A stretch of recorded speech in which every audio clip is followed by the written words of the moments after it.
She is ferocious, confident, and unbiased in her work and knows her game.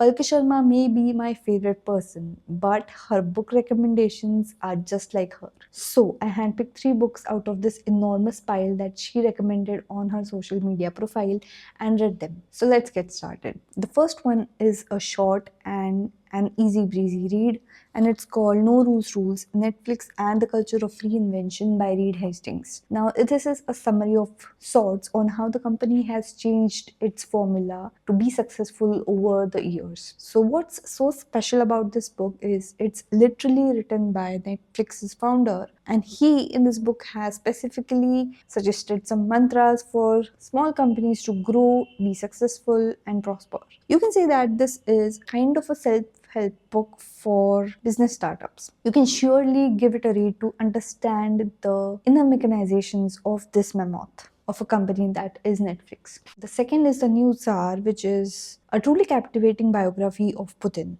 It zooms in on his life as a child, his steady rise in the higher ranks of the Soviet Russia, and finally taking matters for good in his own hands. The good thing about this book is it offers you, the reader, an unbiased opinion of this person and some sense into his brooding personality. I found this book to be more politically inclined in its writings. It focused more on the constantly changing political scenario of Russia and its evolving relations with its neighboring countries. And for me personally, it was a bit boring. While reading this book for a tiny little bit, I felt like I belonged to that inner circle of Putin until he did something unpredictable, which is a usual thing for him. But if you are a person who wants to know Putin's life more intricately or intimately, then this book is for you. The third one was an interesting read as well, and when I pondered upon these common political themes, I couldn't help but wonder that maybe Palki has to meet these influential people not only from India but also globally.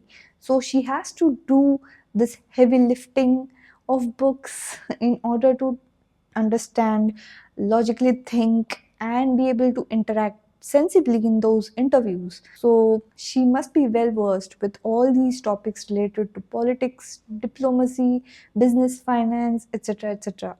And though these books are heavy on information, you gain a lot of knowledge about the subjects which you were unaware of until now. So, coming to the third book, it's Nehru, Tibet, and China by A.S. Basim. And as one can note, it's Nehru and not India in the title of the book. Now you can very well understand that this book highlights that persona of the first selected Prime Minister of India and his delusioned mantra of Hindi Chini Bhai Bhai, which led to China bullying India into an Indo-China war. Not only this book also highlights the inner workings from head to toe of the PMO at that time and how wrongly the entire political scenario was dealt with. Had any leader acted out of sanity, perhaps the relations of China and India would have been at least better, if not for worst. I would like to say that this book does not